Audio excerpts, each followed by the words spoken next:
Hi, everybody. Welcome back to the Inspire Health podcast. And we are bringing back Dr. Ken Harris today. And we've had Ken on with us a few different times now, I think. This might be third Third, or maybe? I think maybe our third Mhm. interview we've done. Yeah, I think it's three. Yeah, Yeah, third time's a charm, by the way. there we go. So it's going to be like the best of the best. And if you like this, I'll put links to the other episodes we've done with Dr. Ken too.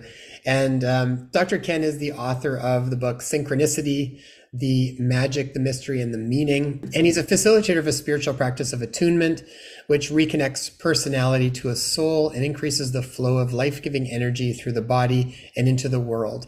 And dare I say it, Dr. Ken is a master storyteller. And we love having Dr. Ken on the show. And we were chatting a little while back, just having our own private conversation. And Dr. Ken had talked to us about him having his own near-death experience. So we thought, well, join us on this series because we loved seeing and hearing your insights. And we thought, I would love to hear the story of your near-death experience. And like we've been talking with lots of the different guests, is then the gold in that is then how that informed you differently and how that allowed you to show up in your life in a different way, because this is really what's so important for all of us, whether we have a near death experience or not. But if we can learn from others' experiences, how do we then embody that and bring it into our own lives? So Dr. Ken, welcome to the show, and I'd love to hear wherever you want to go with it. Well, I'm first of all, I'm always happy to be with the two of you. It's just a love fest we have here. So, and I don't have high blood pressure, folks. I was out in the sun today. That's why I look so red. It's my Irish background. Anyway, all right. So I'm gonna just shift this a little bit. I don't think I had a near death experience as much as I had a full life experience. Well, let me explain. I don't think I actually left my body completely, severed the cord, you might say, where I went to the other side and came back through the dorsal. But I had an experience during a heart attack where I actually heard and felt the voice of my own soul self. I met myself. I met the guy, the real Ken, not this personality you see here, but the soul that is embodied in this physical being we call Ken Harris. And it was beyond describing the peaceful and reassuring to actually hear my true voice. And the voice during the heart attack was, hey, Ken, relax. It's not your time to die today. You're not finished. You have to go back. So that was my experience. And it was, and at that point, I was totally surrendered. I was at total peace. Whether I should live or die, it really didn't matter at that point for me. I wasn't pleading with God, save my life. I got to go back. No, no. I just went into another state of, I went on another channel. And it was during the middle of a cardiac event that this all occurred. And then I remember watching everybody scurrying around to save this guy, Ken, down there in my life. I'm saying, oh, that's interesting. So here's what happened. I had the realization experientially that consciousness, whatever that is not skin encapsulated. It's not inside this physical body. I was actually observing what was going on. And that's a very beautiful thing to have directly because, up until that point, it's all, well, I hope, I hope, I hope. Maybe there's more, maybe there's not more. I always used to say there's only two choices when you drop your body. It's either going to be oblivion, and you never know you were here, or it's going to be migration, and you're going to take a trip. So I had the experience of taking a trip. Did it change the way that You you know, were living after that? Like from before that experience to then after that experience, was what sort of landed for you from that? I would say it took and removed any and all residue doubt I may have had around the belief that there is something more than this physical body. So it was the final gift. I see it as a gift, actually. I won't say I was afraid of death or thought about death a lot, but now I have no fear whatsoever of so-called death because there really is no death. This is I now know that there is no death. Now, to tell it to someone, most people say, "You sure?" Well, that was my experience. That consciousness, the essence of my being was, is, and will be, whether I'm in this body or another body. that's So, that's gonna I was come. pretty cool before it happened, but I'm even happier now that it happened. It was a gift, and so I'm writing a new book with 24 authors. It's called Second Chances. from surviving to thriving. Real life stories of overcoming life's adversities. For me, it was a heart attack. Other people lost their loved ones. Other people lost their health in different ways. But it's going to have a great impact in the world, telling people never give up, never give up hope, that unseen forces will come out of nowhere, so-called, into the now here to save your life. And that's what happened to me. My life was totally saved through synchronicity. And I shouldn't be surprised, because I live in synchronicity. The first responders were literally down the block from where I had the coronary event. And they got to me under 2 minutes. And then they got me to the right hospital, to the right doctor at the right time. And everything had to just align perfectly, because what I had was 100% blockage in my artery, which is a death sentence usually. But I didn't die. So I just wake up every day in joy and thankfulness. I probably more than I did before. I get giddy thinking about it. What was I worried about? What was anybody worried about? Life is eternal. When people have birthdays, you know what I say now? I know we're going to celebrate your earthly incarnation, but I just want you to know who you really are was never born, and who you are is never going to die. But we'll send you a cake and candles anyway. People make such a big deal about their birthday. Birth and death are part of an eternal cycle. There is no beginning and there is no end. Let me put it that way. The Alpha and the Omega, it's all part of the one. Ken, when you went through that experience and basically any sort of fear of death disappeared, it just makes me think. I remember asking a friend actually of mine at one point, I said, how much, he was going through a lot of challenges with his partner and stuff. And I said, how much of the decisions that you make in life do you think are based out of fear of what will or won't happen if you do or don't do something, or based out of really a feeling of love for self and others? And he said probably about 99% of it is based on fear of what will or won't happen if I do or don't do something. How does that change because to me, it's like when you get that feeling of really losing fear, whether it's for death, I think death just being a fundamental one, but whether it is fear of death, or if it's fear of embarrassment, or if it's fear of abandonment, or whatever it might be, which probably on some level all disintegrate when you lose the fear of death. How does that change the way that you interact with the world around you? Why is it such a gift? You stop worrying about nonsense. You really keep the big things big and the little things little. And the book, Don't Sweat the Small Stuff. Well, it's all small stuff. We make a big deal about a lot of things that we shouldn't put our energy and focus on. We're in a journey. We're in the eternal journey. We're souls having human experiences, and let's enjoy the ride. Let's slide into home base when it's all over and say, wow, what a ride that was. So I guess I could say I live in a fearless state now. I'm not afraid of anyone or anything. Just before the recording, we were speaking to you about the current state of affairs in the world and what's going on specifically in Canada with the different bills being passed, and the just the exaggeration of the spraying of the skies and what have you, and ultimately the changes that we're all needing to make at this time. And you so peacefully just said, this is what it is. Can you share with us what do you say to that when someone comes? Go ahead. We don't see the whole picture. We only see snippets. We're in like a film strip. So maybe it's just part of the evolution of the human species, this whole thing that we're going through. I believe it is. I mean, it is what it is. And I think I'm an optimist. I'm not a pessimist. Something good will emerge amongst the chaos. Right now we're living in the metamorphosis stage of a butterfly, right? We're not quite there yet. We left the caterpillar stage. We're not that beautiful butterfly, so we're in the mush right now. And there's imaginal cells. You and I are probably imaginal cells helping to recreate the whole thing. That's how I look at myself. I'm one of those imaginal cells. We're going to come out in a totally different form. As I remember Dr. Todd talking about that at one point too. He was talking about, the metamorphosis stage, and it goes, technically it's like we're kind of in that black goo stage before mush. It's called mush. Yeah.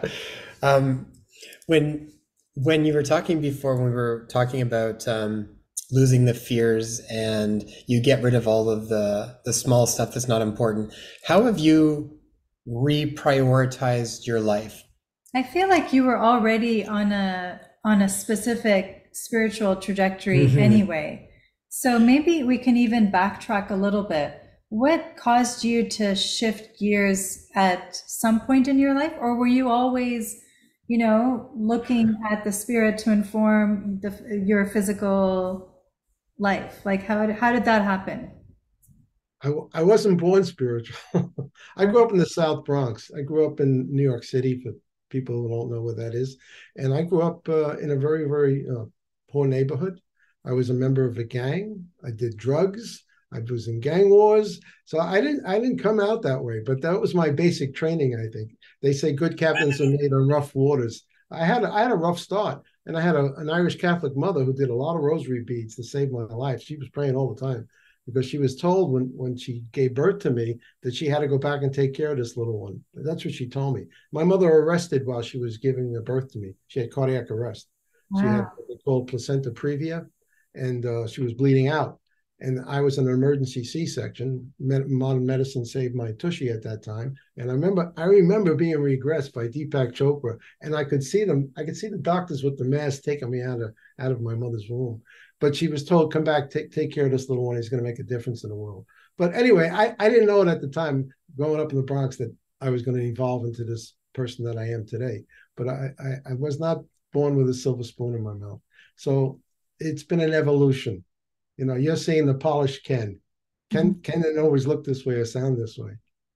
And maybe, it was part of my journey. It was my individual journey to do what I have to do in the world, which I believe is to help shift.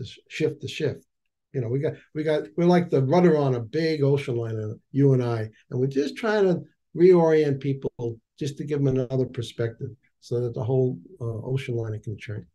But it goes slowly. It doesn't turn abruptly. So I'm patient. I have a lot of patience now. I never had them before. Where are you rushing to, folks? I want to know where you're going to get off the train soon enough. Just relax. Enjoy the ride. Mm. Ken, for people that, because I think one thing that's happening right now for lots of people, I know this has happened personally for our lives and lots of different people I'm speaking with, but there definitely is a reprioritizing aspect of what's happening in their lives. It's like things that they have invested a lot of time and energy to. It's like, and it's almost like that time is kind of almost run its course where it's not drawing them so much anymore. They're moving to prioritizing their life in different ways, and part of that, the impact of that is it changes and ruffles things up from what you're used to having and used to doing. Where in your journey did you find that there was a big abrupt shift, so to speak, in maybe what you wanted to focus on, where you switched gears and found something else that really was important for you to change your focus to? And Oh, how did you navigate it when you have to make such big changes? well, I was blessed. I had great teachers in my pet come to me in my life. When I was 28 years old, I met my spiritual father, I guess you would call it, where I was sitting in a room with 200 people, and this gentleman, Dr. William Bain, who I dedicated my book to, started to speak, and everybody else in the room disappeared. Just left. He was talking to me that day, and he came to remind me who I was. That's how I see it. There was a subconscious reawakening in me that, oh, that's why I'm here. I had always asked that since I was a little boy, what's it all about, Alfie? I used to sit up by myself at campfires at night. We used to camp a lot, and I would look up at the nighttime sky and ask the big questions: Who am I? What am I here? What are we here for? It's not about things. It's not about toys. It's not about getting more material. No, no, no. We're here for a bigger reason than that. And so I was blessed at 28 to make a major shift. And then I studied with this mentor for 10 years. That's where I learned the energy work. And I knew that I was here I was here as part of the crew. I wasn't just a passenger on planet Earth anymore. I was here to help to reorient the spiritual regeneration of the human race. That was the mission, and still is. That's why I do what I do, to wake people up, to the fact that you're really me in another body. So let's be kind to each other. Let's treat each other with love and respect. The basic rule Do unto others as you want done to yourself, because it is you. How I treat you is how I'm treating me. There's no separation. It just looks that way. The five senses are very convincing that you're there and I'm here, but we're much more than five senses. We're multidimensional, multisensorial, we're multi-level beings. And so I think the joke is when you do drop your body, you say, what was I upset for? It's only one of us anyway. There's one soul. Okay, well, there's one spirit. Let me put it that way. And there's individuation souls. We're just the individuation of the one. So my mission on my website is I'm here to awaken humanity from the illusion of separation to the reality of oneness. And when that happens, wars will stop. We'll stop fighting with each other. We'll be kind to it. We'll be collaborative. We won't be competitive, because we'll realize I'm doing it to myself. Why would I want to do that to another human being? Anyway, so it's been an evolution. I'm in the seventh, eighth, and ninth innings of my life. That's my chapter in my book, by the way. Extra innings, a reprieve from sudden death. How synchronicity saved my life. So I feel like I've been blessed. And again, I had some great teachers. I had Ram Dass as a teacher, I had Wayne Dyer as a mentor, I had Deepak Chopra. They all sent to me. They all came to me. I didn't have to look for them. They said, okay, we're going to remind you again, Ken. We're going to remind you again. Ken, what is the process of attunement? How does that work? You talked about it, reconnecting the personality to a soul, because that type of a practice would absolutely put people into a reprioritizing of their life in a way that would ultimately be in their highest good. So can you tell us a little bit about that and how you came to that? It reawakens the memory in the person of who they are. And so when I share an attunement, it's a non-touch, non-physical type of energetic sharing. I go into my own field and I open up my own memories, and they get an entrainment as a result of I'm in that field. They're entrained to my field, and what I think of it as a radio dial. You just kind of tweak a little bit, get another station. So I help to turn people's frequency to another station where they can hear the voice of their own soul, not my soul, but their own soul. And I always tell people at the end of the attunement, don't ask me what you should be doing. Just keep listening, because your soul knows what you should be doing. I'm not here to tell you what to do. I'm here to open the door so you can have a greater experience of your true self. And so we go through the 7 endocrine glands, the pineal, the pituitary, the thyroid, the thymus, the adrenals, the gonads. Those are the gates. And they're very frequency and attached to emotional states. So most people get sick because they lose control of the feeling realm. It's not so much, eating has a lot to do with it. Structure has a lot to do with it. But I would say the biggest problem with most people is the wrong use of emotion. Emotions are to be used in a positive way, and most people don't use them that way. They haven't been taught that. There's no school for emotional intelligence. There really isn't. Yeah. So when I share an attunement with someone, I start at the cervical spine, the pineal, and I go right down the system, and I see where the energy's stuck, and I help to unstuck it. Let me put it that way, so they can have a greater conversation with themselves. So I tell people, I am not doing this to you. We are sharing it together. We're both going to have this experience, and I can actually feel it in my body. And is this done in person, or is this done? It's both. We can do it hands-on, so-called hands-on, but you don't touch you're in the field, you're in the auric field. Or I do it on Zoom calls all over the world. And then people, when we have a follow-up, they tell me what they experienced, and I just smile from ear to ear. I mean, there's no set experience. Everybody has a different experience, because everybody's at a different point in their own evolution. But it's magical and mystical. I just am humbled by what they go through. I've had people tell me their dead ones come to them during the attunement and have a conversation with them. And sometimes physical illness just disappears. But that's not the intent of the attunement. The attunement is not a treatment for a condition. It's not prescriptive. It's to realign you with you. Let me put it that way. Lower self with higher self. Mm-hmm. And so it's a connecting substance. That concept has come up in many different ways, with different guests and different perspectives. But we were just talking about this in the episode we did just earlier that last week, or that we just talked with before even meeting with Dr. Ken. But it was tied in with Dolores Cannon's work. I love Dolores Cannon. She was one smart cookie, let me tell you. Yeah. So Reminds me of my mother. My mother looked like Dolores Cannon. She's clear. She's a clear channel. I mean, I subscribe to her channel. I read it all the time, and I never found anything I took exception with her. yeah, we found the same thing. A lot of her stuff, and it correlates with a lot of other stuff and overlaps. And so, but one of the things that she was talking about, not Dolores, but this was one of the practitioners that has been trained by Dolores, Marilyn, who I think will probably have come out last week by the time you hear Dr. Ken's episode. One of the things that she was talking about was that often in the space of healing, they sort of arise a certain they usually get to a certain level of knowingness that presents to themselves, and then it's sort of from that this healing just opens up and surfaces. And the knowing is because it's coming from our higher consciousness. So how it brought back was the idea of like that the truth heals. And it's like as soon as we align back to truth as opposed to falsehood, meaning maybe the information we're getting through our false sense of identifications and false sense of perceptions and the ego mind identity that's informing us, when we move past that and have a direct connection to truth, truth heals. And there's a knowingness inside the body and that tangible experience that I think blows away any of the obstacles getting in the way of that natural healing ability, that then healing is that's our natural state. So we've realigned with our natural state. Or even when you're talking about attunement, it makes me think of you role modeling, mirroring that for the person there to remind them of their own capability and capacity. So then when that person is watching you and you're in their vicinity or you're in their presence visually, then they're able to pick up on that frequency and align with their own higher self in the same way that you're doing it. Right.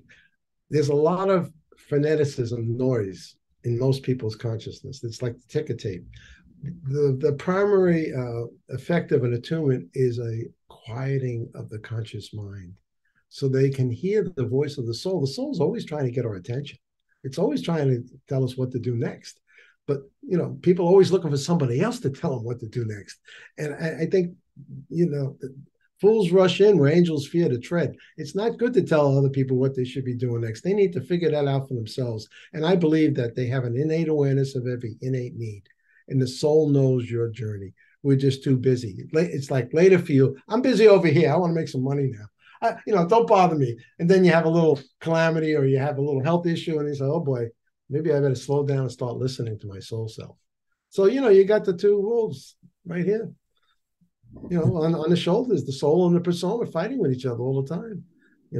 So the attunement helps people to hear the voice of their own soul. And it quiets the system down. There's, if you are in a lake and you're agitated, you can't see clear. You can't see the bottom of the lake. But as soon as that lake gets still, you can see down 100 feet. And that's what the attunement does. It stills the conscious mind. Most people are identified with their mind. They think they're their thoughts. They don't know that they're having a thought, but they're not the thought. They're not the witness. We are the witnessing presence, as my beautiful friend Ram Dass would say. I am loving awareness. That's what we are. And our souls are very patient with us. It's been with us from the beginning. Well, actually, the soul was the one who created the body in the first place. It was there in the womb with you, doing the whole thing. So if you want to go direct, I say. I used to say chiropractic means direct connection. DC. No, you go direct to your own soul self. It'll tell you what to do. But most people don't trust it. They don't have the direct experience or they can't hear it. They're just too distracted. The five senses keep our polarity into the world and not into the inner world, which is much more interesting than the outer world. Now, anyone who meditates knows what I'm talking about. You'll get, they call it the gap. I think Deepak used to say, fall into the gap, the space of no space, and you'll get information. It's there. We got the phone off the hook, folks. It's a busy signal. Soul's trying to call you up and you got the phone off the hook. Ken, from your perspective, what are some of the different ways people can fall into that gap more easily? And then how do you know when the information that you're getting is from the higher self versus from the patterns or the egoic mind? spend time in nature. That's how you connect to the field of pure potentiality in the natural world, by a river, by a stream, by a lake, by the ocean. And don't be listening to your headset while you're doing that either. Spend time, observe, become observant of the field. We're the field and us are one thing, by the way. The environment and you is one thing. It's not separated from you. And the information is ever present any way you want to go. It's omnipresence. It's one of the qualities of God, by the way, omnipresence. It's everywhere. You don't have to go to India to get it. You don't have to go to what is it, the jungles in Peru to get it. I went to Machu Picchu, believe me. I had a great time, but Machu Picchu doesn't hold a special place. I mean, you can have this experience anywhere on the planet. Yeah. So, and there was a second part of that question. I lost my train of thought. Give me the second part. There was like a two-part to that. Yeah, the two questions were, how do you start to connect more into that gap? And then how do you know and discern that the information that you're getting is coming from the higher self versus coming from the patterned, subconscious programming, all of that sort of stuff? Because it can be very sneaky. Oh yeah, that's a good question. So how do you know you're making the right decision? You're at a precipice point. Should I go this way or should I go that way? How do I know this information is accurate for me? And I just had this the other day. I was speaking with a young lady. Ask your body. Your body will go into an expansive state. That's a yes. Or it'll go into a contracted state. Now, some people they'll feel it in the throat, some in the heart, some in the solar plexus. But your body will not lie to you. Your conscious mind can talk you in or out of anything. Don't pay attention to the thought. Ask the field, how do I feel when I think about moving in this direction versus that direction?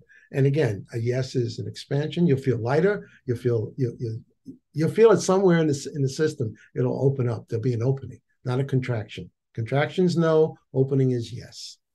And like I say, it's either throat, heart, stomach. Someplace it might be the top of your head. I don't know. We're all different, but you have an area which we call it the intuitive hit. The gut feeling in many people, it's the microbiome. That's why nutrition is so important, to keep that healthy. So I think there's more microorganisms living in us than there are cells. Isn't that true, Doc? You're in the naturopath. 50 trillion microorganisms living in us. I think they say we become a very sophisticated vehicle for the bacteria that live inside. Yeah, we're a community right here. We live in communion with many other life forms. Interesting. I think it might have been even yourself who had stated this before in a previous interview, where you had stated even having a drink of water. If someone is so disconnected from feeling their body, they might not be able to tap into that feedback loop. But if they just have a sip of water and they actually have a bit of trouble swallowing, then that's an indication that there's contraction.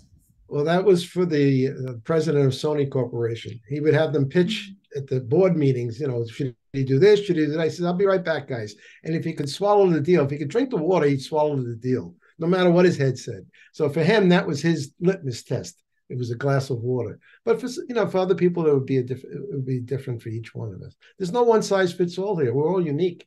No one's special, but we're all unique. We're all a little different. Mm-hmm.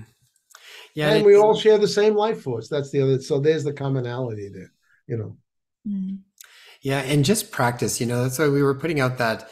And you can still go to inspirehealthpodcast.com and scroll down, and you'll see the accessing your heart's wisdom meditation. But same idea of what Dr. Ken's talking about. It's like you just have to start doing it. It really is just now. It's just practice. Like slow things down. Make the intention to slow things down and to actually show up to do certain exercises or practices just to get more in tune with your body. That meditation will take you through the exercise where, based off the information around heart math and whatnot, but the idea that you can ask your heart questions and you get a different experience in your body, however it shows up for you. And the more you practice it, you will know, like exactly what you're talking about, Ken, where you'll feel more of an expansion and you'll feel more of a contraction. I find what's really interesting is that as soon as you get that, how quickly do you shut the expansion down when you go into your head for all the reasons that you decide to not follow that?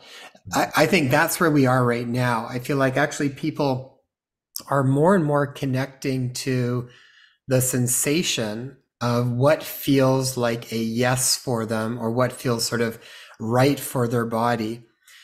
But then they're at that that sort of glitch where how do I take that and then actually let my life be navigated from that place versus the rational thinking that then comes in to sort of go, oh, but this and this and this and this and this. And then you kind of feel the contraction again. And then a lot of times I think that's where people go. And then personally, Ken, that's where I think disease sets in. I think that disconnect long enough is where we start to get really sick. And how would you help people? What would you say to people to help them navigate that gap? Because that's where I think a lot of it is right now. You know when something doesn't feel right, yet there's repercussions in some way, or there might be changes in your life to act on it. So But then there's a lack of trust in that intuition. exactly. That's the key. Learn to trust. Learning to trust. I would say surrender and trust and allow. And don't be in such a when you're faced with a decision, sit with it. Sit with it for a while. Don't be hasty and make it right away, knee jerk. Go out and spend some time in silence. Your soul will speak to you without it, but you got to be willing to listen and trust. Trust is a big one. Yeah. Mm-hmm. Because as soon as you start to analyze it, boy, it'll give you 50,000 reasons why you shouldn't do it. Yeah. Why you should do this versus that sometimes. So I don't trust my rational mind as much as I trust my heart. Dr. Ken, more heart-centered. Dr. Ken, I was wondering about this not too long ago, the faith and trust, and looking around at our world as systems are collapsing and we're going through this collective shift. We see all the ways in which we have perhaps trusted and we have had faith in systems, and that's crumbling. And for a lot of people, it's that trust is going to be tricky to even consider now that those bonds are breaking. And it's this transition that we're making to the trust and faith to authorities outside of us, to then now coming to a place where it's almost like our heart is breaking, and through these cracks we see a light shining. And then can we even spend a little bit more time going towards that light to then create a bond of trust and faith with that inner light within our own selves, that inner authority? And how does that look like? So you mentioned spending time in nature.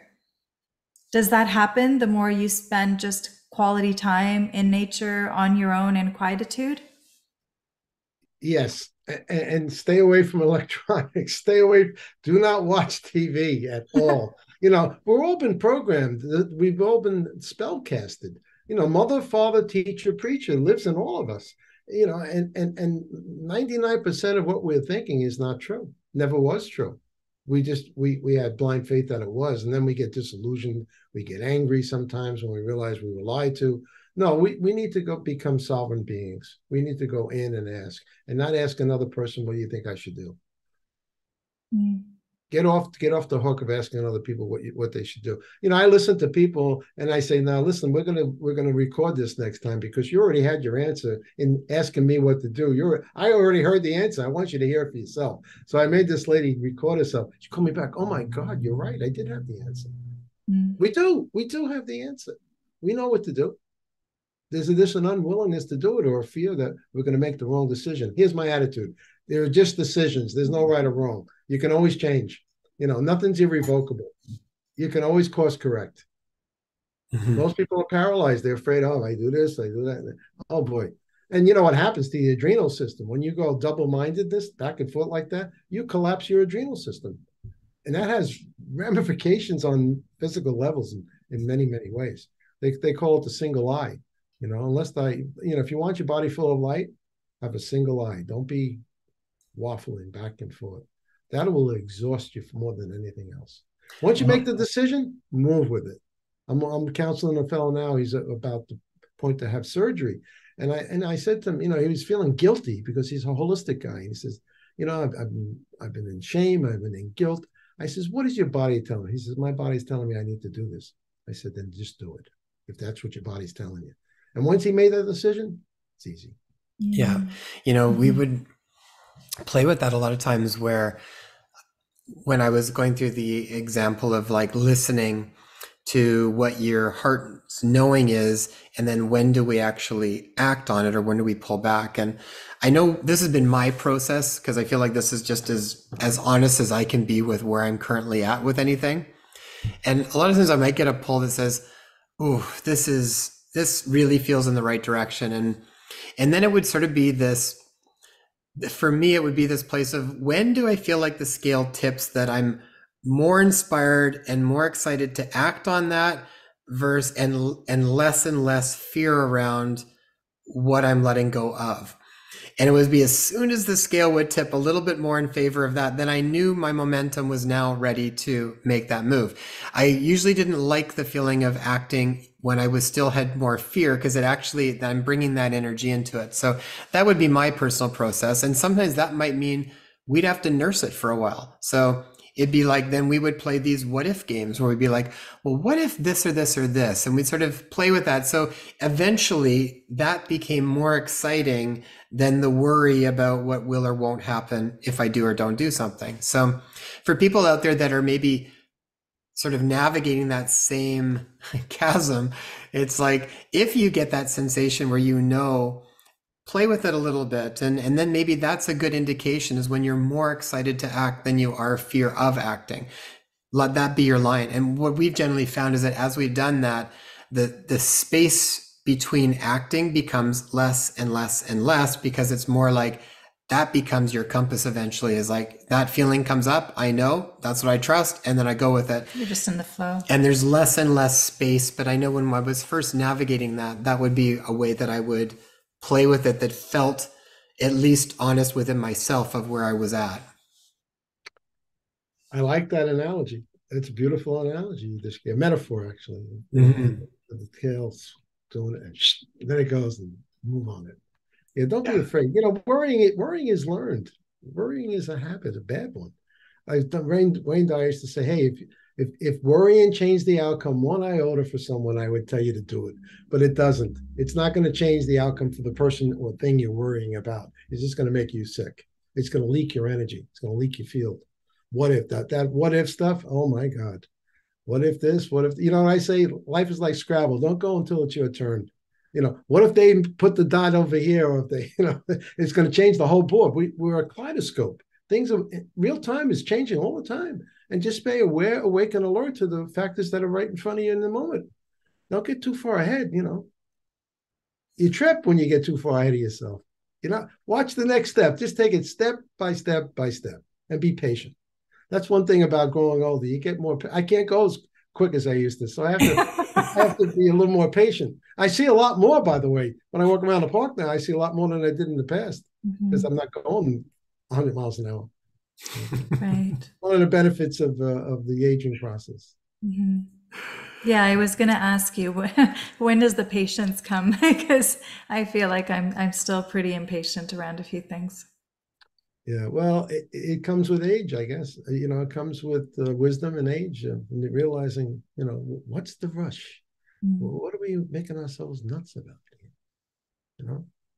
Life is a gift. I mean, each and every day. I mean, you wake up, it's another day for giving and receiving love. That's my attitude. Oh, I have another day to give and receive love, and I'm going to have plenty of opportunities during the day to do it. I was on the phone with we have a new service provider, and the people, I can't understand them. I think they might be in India, they might be in Indonesia, and that's my challenge, to be loving kindness. Now, could you say that one more time, please, a little louder? Years ago, I'd hang the phone up. I go, "Where's the supervisor? Put the supervisor on." Yeah, especially growing up in the what I'm talking about? When you call the third parties to get help, it's like, okay. Yeah, for sure. It's interesting. That's my litmus test. That's my litmus test. Yeah. I know about that poor person. I'm evolving. Yeah, that's true. Fair enough. Yeah, you had mentioned the what if game. We play the what if game, but not in a worrisome scenario, but we actually switch it to the realm of possibility. So that's tapping into like imagination. We actually feed each other with that through, well, what if this opportunity came? What if that happened to figure itself out? What if, and then we just go back and forth and back and forth. And oftentimes it just lifts I literally feel it in my body. It just totally lifts me out of any slump that I might be stuck in. Infinite possibilities, infinite. Mm-hmm. And they're unpredictable too.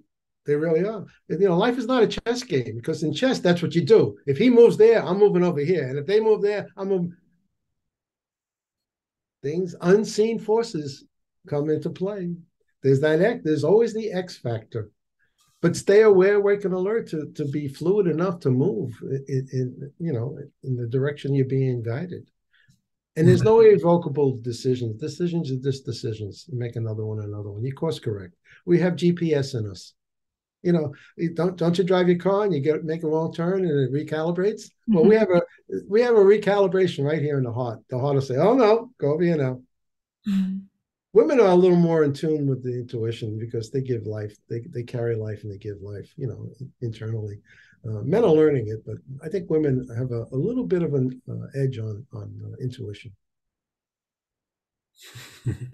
And it's definitely been part of the programming, right, Ken? Because I feel like even with the whole women's movement being more pushed into, needing to work more within the intellect and away from intuition and not trusting the intuition fully, it's been definitely more of a movement away from our innate knowing. But now I definitely feel like we're seeing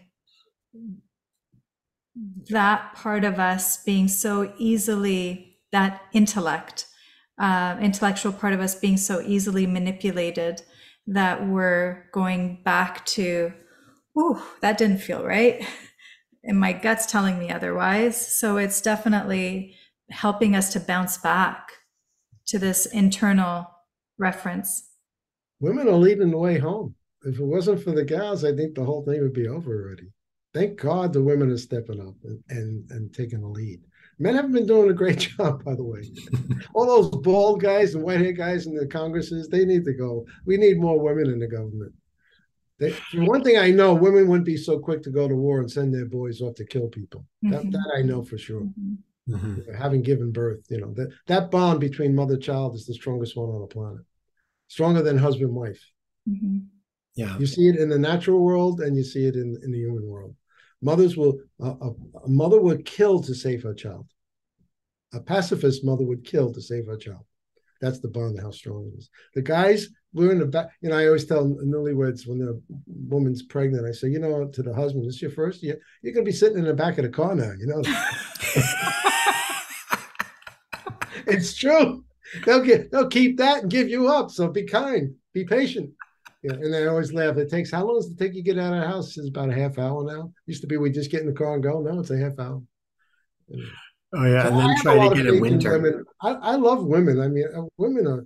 I think you're the superior of the species. Honest to God, but that would be my read on it. Ashley Montague wrote the book, "The Superiority of Women." Yeah.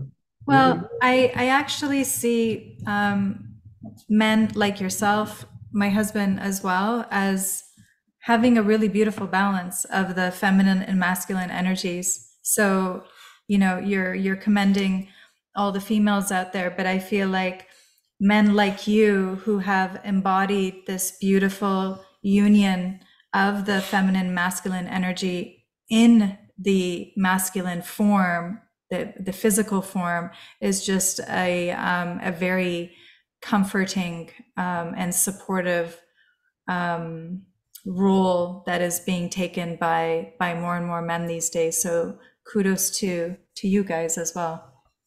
I belong to a thing called the Mankind Project, and it's called Sacred Masculinity. And it's not the old macho, warrior stuff. It's what you're talking about, the blending of the male and female created he them. We have it in us. Yeah. So I will take that as a compliment. Yes, I have a beautiful heart as a man, and yet I could be tough. If I have to take out the sword, I can. But I'm a lover first. Mhm. Mm. Well, that's what I think the blend is, and I think even the, from almost my perspective with it, I feel like even like not that there's not a ferocity naturally in women too, but I feel like there's that intuition side of it, and that living from the heart is more innate in women. I think men live generally a little more from the solar plexus and the power centers and stuff, but this is all what's sort of coming up to be relooked at. Women have had, I think, more naturally they are open in the heart and they can live from that place. That's why I think they're more tied to intuition.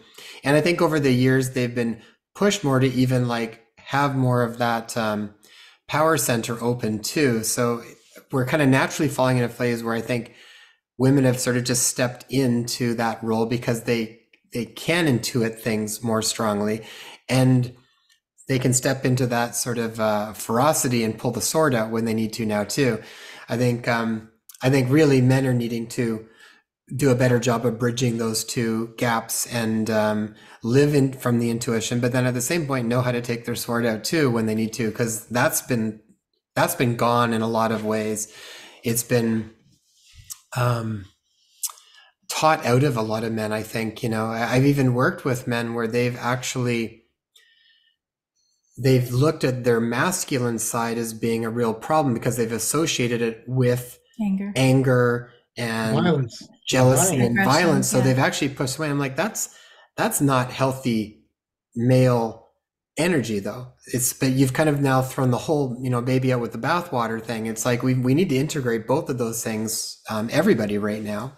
Um, but I think it's been really beautiful to see a lot of really strong women step up and show the way for it. So it made me think of when Greg Braden used to talk about the Council of Grandmothers.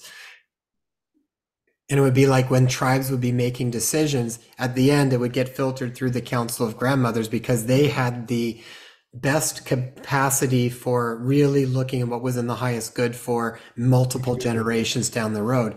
And so they would kind of have the last say on certain things. And I always thought that was really beautiful because, like you said, they would have a different bond connection where they would likely not be sending their kids out to war. Like it wouldn't really be a part there that would probably step into that. So decisions would be very different. Well, it's time for reintegration, male and female, for sure. In all of us. The women need more masculinity and the men need more femininity to blend it. You know. Mm-hmm. Thank God that that polarity exists. Otherwise, it would be boring. Really would be boring. You got to have a little positive and negative energy to have a current to go. You know, Absolutely. couples will tell me they never fight. I get suspicious. I say, "Oh, they're not having a good time in the bedroom either. If they're not fighting, they're not having a good time when it comes to expressing themselves physically." And I think that marriage is not going to last if you never have a little disagreement. My wife, I talk a lot, and so they give me the whole vitae. They say this, that, and I said, "But you want to know what I'm really famous for?" And people look. They go, "What are you really famous for?" I said, "I'm married 54 years to the same woman, and I haven't had a fight in the last 5 minutes." You know what our biggest issue is, Judy and I? The sex is good. The monies are good. We worked all that stuff out. It's driving the car. Who's the better driver? And I ask couples who've been married 30, 40, 50 years, and they all have the same issue. They each point, I'm the better driver. No, I'm the better driver. That's true. We decided we're not going to drive back and forth to Florida because we'd get divorced by the time we got home. So we're going to have the car shipped and we're going to fly on the airplane for 2 hours. That's our issue right now. It's that control. I grab on that bar. You know that one bar on the right side? Oh, yeah, no. yeah. And I see myself with my foot out like this. Ah! You're laughing. You might have issues around the driving. That's so funny. I don't want to put you on the spot and say who's the better driver. No, thankfully, if I'm driving, Jay gets motion sickness, so he's passed out in the passenger side seat. So that just negates that issue. Really I couldn't go to sleep. I wouldn't trust my wife. She goes killed somewhere. She's got a heavy pedal to the metal, man. She drives fast. faster than me. Calls me an old man. Yeah. Well, I actually tell Jay that he drives way too slow. Yeah. Which is actually much more safe than. The girls like it when I drive because I drive faster. We all have our style, but I know that we would never make it back and forth to Florida if we had to drive every time. Oh, that's It's actually our funny. anniversary, our wedding anniversary tomorrow, so this is timely. Congratulations. Yeah. How many years have you been? It'll be 9 years 9. married and 11 years together. And it feels like a lifetime, like it just feels really comfortable. And yeah, we feel really blessed for sure. You're newbies. You're newbies. Yeah, You yes. realize I'm married 5 times longer than you guys. Yeah. Yeah, we'll probably be chatting with you down the road Yeah. just to make sure we're on track. Well, if you want my standard marital advice, are you open to receiving it? They say Absolutely. getting the love you want is one thing. You got the love you want now. How do you keep it? Keeping the love you got. That's the key, right? I mean, you found each other. There was love. You have children, but now you want to sustain it over time. So here's what I would say to all couples. You love 95% of each other, but there's a 5% of each other you don't like. Would you say, give it the barest, would you say that's accurate? Maybe it's 70-30, maybe it's 80-20, but the majority you love and like, but there's parts of each other's personality that irritate you at times. Can I get a nod on that? Yeah, for sure. sure. Yeah. So here's the question you ask. When you get triggered, when you get that triggered by the other person's behavior, you ask yourself one simple question. Oh, what part of Ken that I have not loved that I'm blaming Judy for? Because it's got nothing to do with Judy. It's all about me. It's just the mirror that I'm seeing of myself from my shadow. Now, when it's in the shadow, you say, I would never do that. Oh, yes, you do. Oh, yes, you do it in both light and you do it in both darkness. So the next time the conflict comes, just refract, take a breath and say, he's doing that again, but what part of me that I haven't embraced and incorporated in my own self that I'm seeing in him, and it's not him at all, and vice versa. And it took us 30 years of marriage to discover that. Mm-hmm. So now when we trigger each other, we just smile and go, okay, it's just a signal for self. Beautiful. Okay. I like it. I think that's a great message to leave with the audience. Dr. Kim, before we finish up, any final things that you would like to impart on our audience that you think is valuable for them to either incorporate into their lives at this point in time that would be helpful? Or as they're dealing with different challenges of life, living life, or death, people leaving from their lives? Well, we live in the mystery. No one has all the answers, how it all began, how it's all going to end. We're all walking, as Ram Dass says, we're just walking each other home, folks. Let's just be kind to each other. Let's be a little more patient, a little more understanding. It's everybody has the right to live their own life. And we need to be respectful of other people's ways of seeing things and doing things. And don't be in a rush. Enjoy, savor every moment of your life. They're not making any more time. You can buy things and get things, but there's no time is the most precious thing I feel I own at this point in my life. And I only want to choose it to be with people who I feel comfortable with and resonate with. I'm not here to change anyone or anything. And I'm learning to suspend judgment. I don't say I don't judge, but I suspend it and I default back to my true self and don't stay stuck in judging other people because I realize it's just me anyway. You're me anyway. So if we get that you're me in another body, the whole identity will shift, and the world will be a safer and more humane place for you and me. So that would be my final, if you want to say, advice. Suspend judgment. Be kind. Be patient. Thank you, Dr. Ken. Dr. Ken, before you finish, where can people learn more about the work you're doing? Where can they get your book? And your upcoming book? When is your upcoming book coming out? The end of September, beginning of October, we hope. You can find everything you want about me. Just go on DrKenharris.com. That's the full word, DrKenharris.com. And I'm an open book.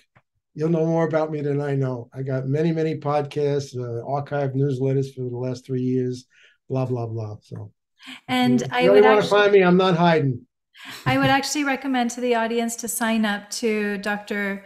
Ken's newsletter because it's beautiful. Like to actually receive the newsletter, you feel uplifted and inspired by just reading it. And it's mostly pictures, so it's like a comic book. You don't have to read too much. We give a lot of beautiful quotes. The artwork is beautiful. You know, if it was all writing, I wouldn't read it myself. But you know, I've learned how to interpose pictures with dialogue. Yeah, they are. I get a lot of compliments on them, and they are inspirational and uplifting. I would have to say that. That's where they come from. Actually, I get them downloaded, so they're writing through me, not from me. Mm-hmm. Dr. Ken, thank you so much. And we look forward to doing this again soon. We love you, Dr. I appreciate you guys. I feel like you're my kids almost. You know, my kids are as old as you guys. Anyway, I hope to see you in Vancouver down the road, and we'll have some fun. That sounds good, Dr. Ken.